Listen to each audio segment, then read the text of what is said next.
My name is Bob Parker. Our company is Parker Productions, and we make muzzleloading bullets. I'd like to thank you for sharing this bit of time with me this afternoon. My purpose in what we're doing in this video is to simply set before you the line of projectiles that we make. And we make 32 altogether, 32 bullets, and show you how they're made and what they are, and just how they're designed and how they work.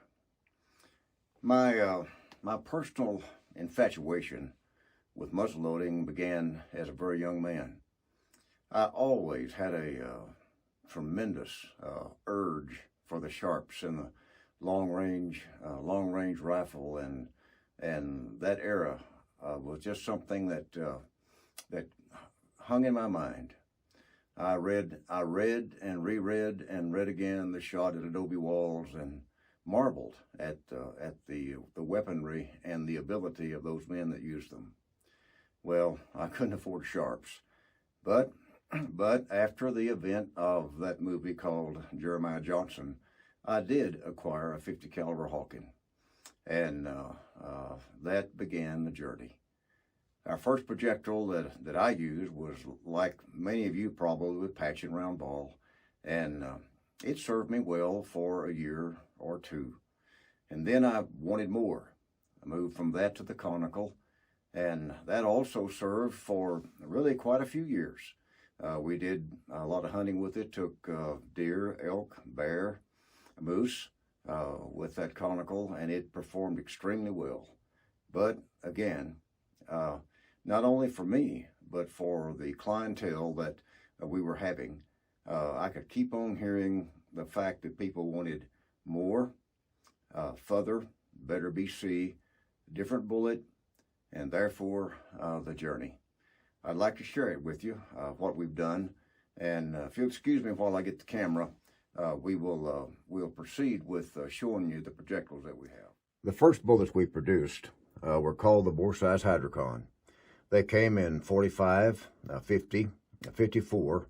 At that point in time, the 52 had not been had not even been thought of for production, and was not popular, and we did not produce it.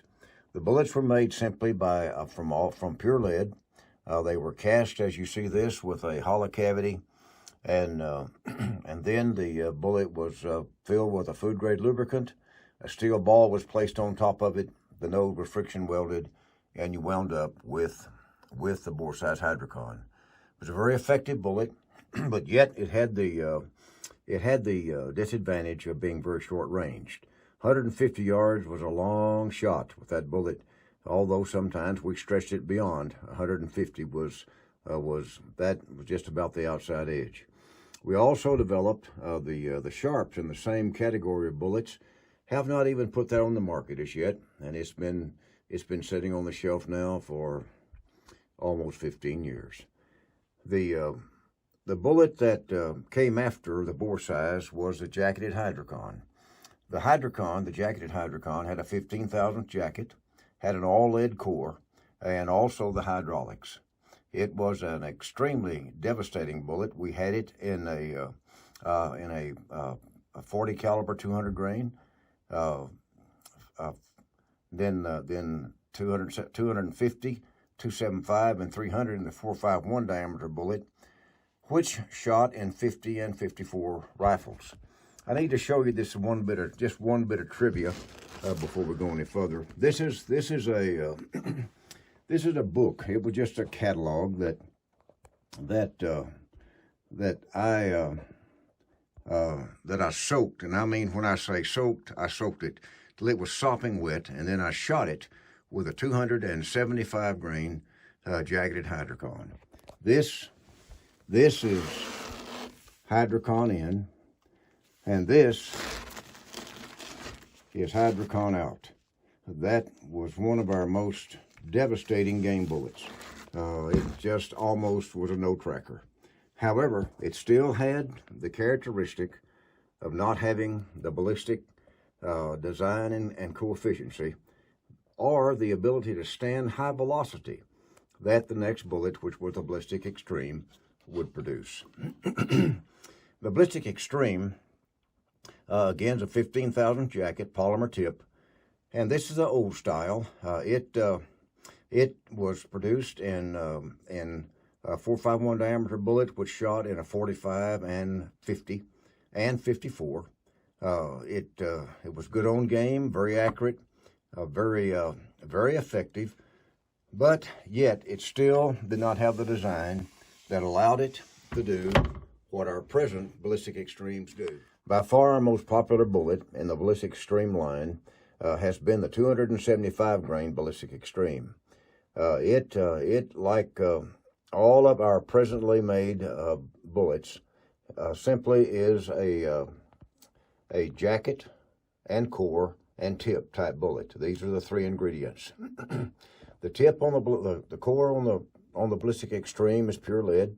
The jacket is 15 thousandths thick, and the tip is polymer, which allows it to expand readily at standard muzzleloader velocities, but also gives it the ability to work with the smokeless guns.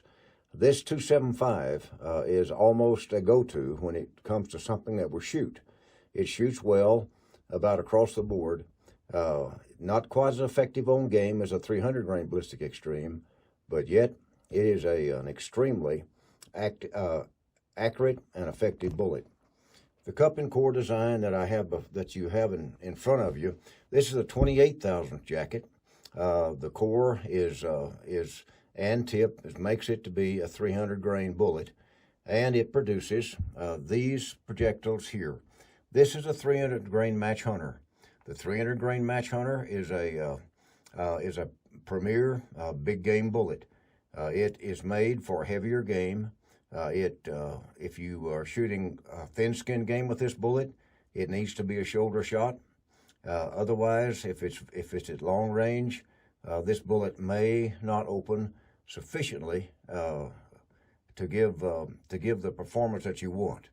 It is a primarily heavy, big game bullet, and works extremely well in the smokeless guns, in the Savage, and in the Remington. However, it is not designed especially for the medium velocity guns. Its counterpart is this bullet. This is the Black Max. It is a 300 grain bullet, same 28 thousandth jacket, but yet it has a composite tip that not only allows it to mushroom, but promotes the mushrooming. The projectile you see at right here, this is a 300 grain recovered bullet at a muzzle velocity of 1,600 feet per second, which means if you're shooting a smokeless gun or a Remington, that you'll have good expansion at extended velocities. This next little bullet is called the 270 Emacs. It is it's kind of a hybrid. It's got the aluminum tip, 15,000th jacket, which makes it to be an extremely flat shooting bullet, high BC, but yet it will open dramatically. It is shot primarily in bullet-to-bore smokeless guns and has done a fantastic job. The next is the 275, the Black Max, and these two particular bullets have found their way into a niche that we did not even think about existing. Here is that niche. This is the 450 Bushmaster, and it is finding an extremely fine following with these two bullets. They perform exceptionally well.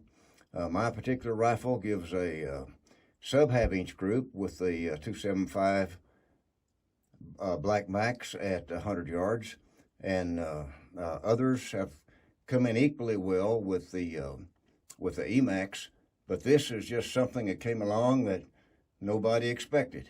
So these are basically our bullets. We have the Black Max, the Emacs, the Black Max in the 300 grainer, the Match Hunters in 275, 300, 327 weight, the Ballistic Extremes in in the 250, 275, 300 grain weight, and all of them are the same. They are cup and core. They are handmade, and they are bullets that we take great pride in making and putting in your hands.